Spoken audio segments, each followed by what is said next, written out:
Today we will see about how to log in into Google, go to forms, then add some pictures to your questions, and especially for language teachers who are not able to type in their questions can use pictures to ask the questions. We'll see about that. Then we'll also see about manually assessing the short answers, fill-ups, and all that. Next one we will see would be how to collect the responses as a report. So first you log in into your Google.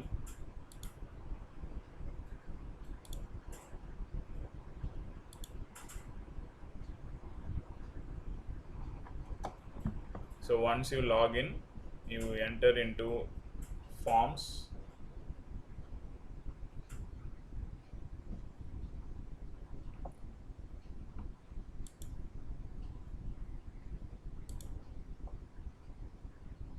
So the URL would be docs.google.com/forms. The first thing that you will see would be a template gallery, then all your recent forms will be seen here. So click on the form that you want to edit.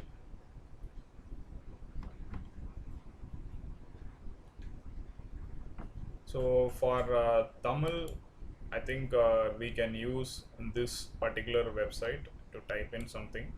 So brahana.com Tamil/Tamil. So you can type in your sentence or words using the virtual keypad here. Then you can copy this into your title. This is one way of typing in Tamil. Um, the other way is if you have access to a Tamil font or something, then you can log in into your Word document or something, any software to write. Then you type in all your questions, then copy paste into this forms. That is one way to do it. The other way would be for people who are not able to type in, they can use the insert image option that is present in all the questions as well as in the options. So I click this button to add a new question. Then there will be a small image icon seen here. In the image icon, when you click it, you will see a lot of different options. Upload from camera, by URL, photos, Google Drive, image. So you check upload. I have some of the pictures, questions as pictures already. I have saved them as pictures. So I'll go for upload. So select the question I want to insert.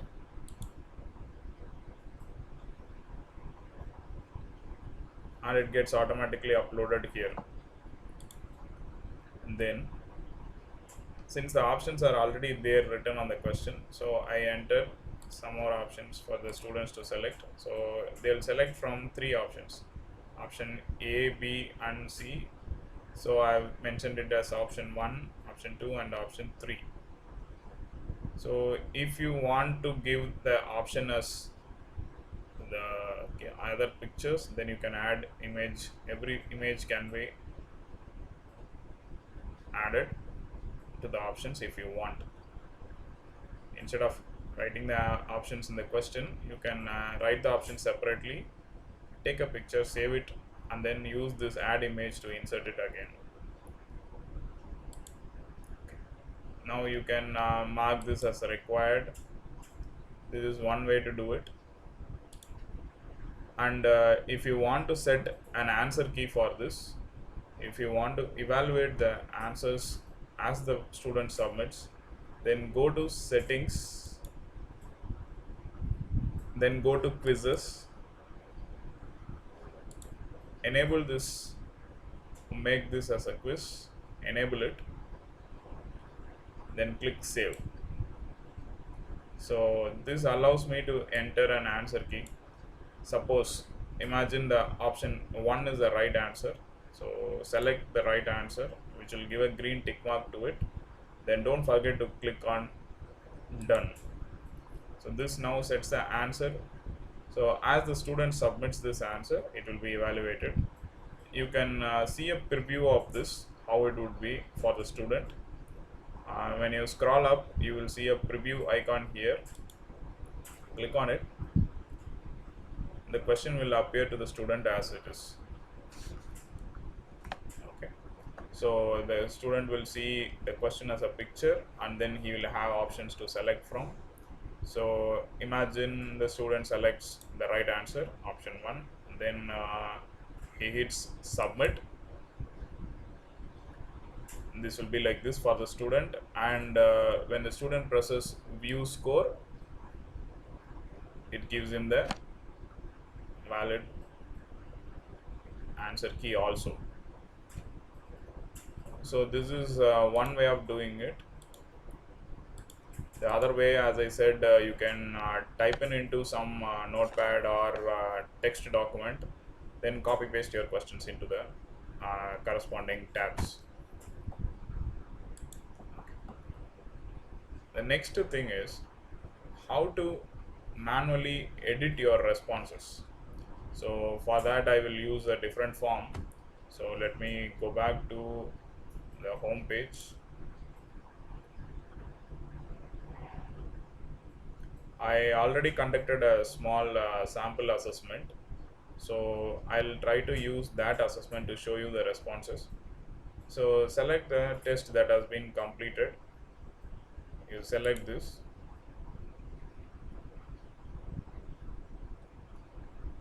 So the purpose of manual uh, evaluation is to identify any mistakes in the answer keys that we have set.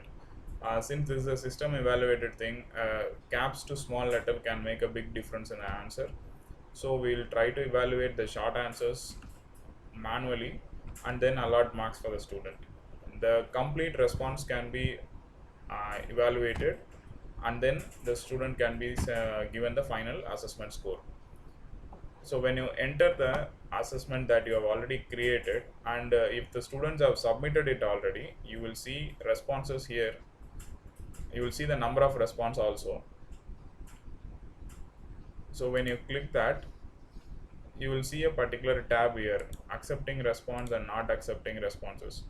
So you can enable or disable this. If it is enabled, then students will be still submitting your answers. Students can submit, but if it is disabled, student will not be able to submit any more answers to this.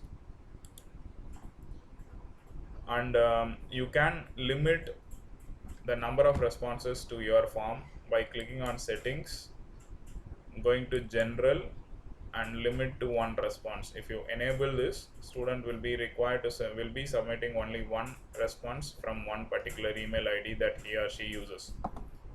So make sure you enable this to control the number of responses you get. Okay, so since now we have got about 11 responses, we'll see how to evaluate the short answers here. So simply you can go to the questions. By short answers, I mean the fill-ups or the one-word answers that we have set.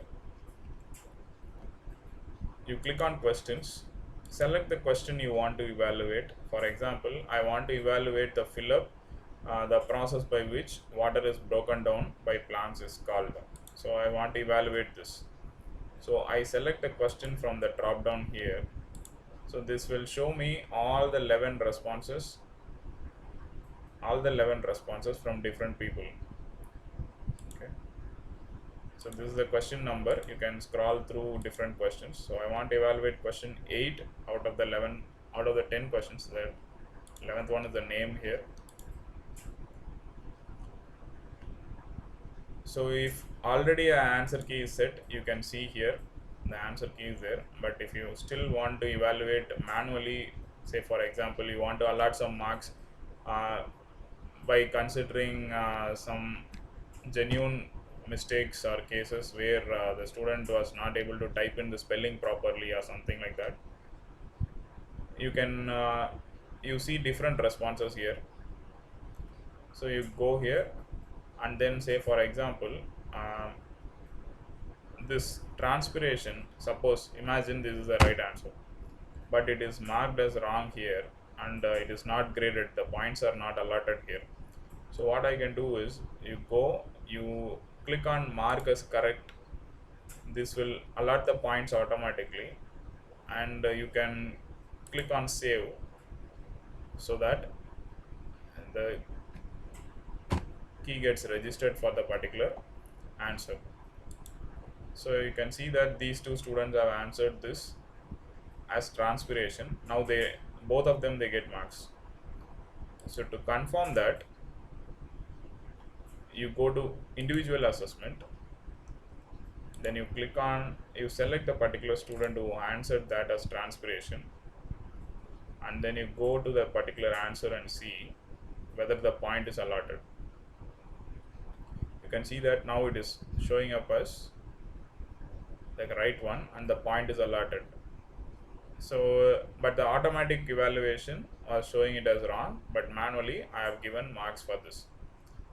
So this can be used to manually adjust marks, or to evaluate the one words and fill-ups wherein the students are not able to type in the answer correctly, or we did not expect a particular spelling.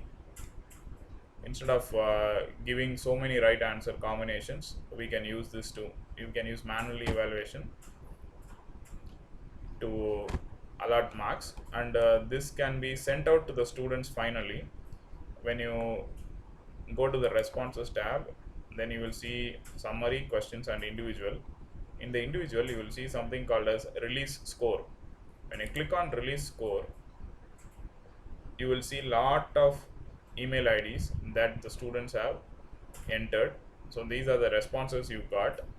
You can select all responses, then click on send emails and release, so that their final scores are sent back to their email IDs. So you can click send emails and release to send the final scores. Thank you.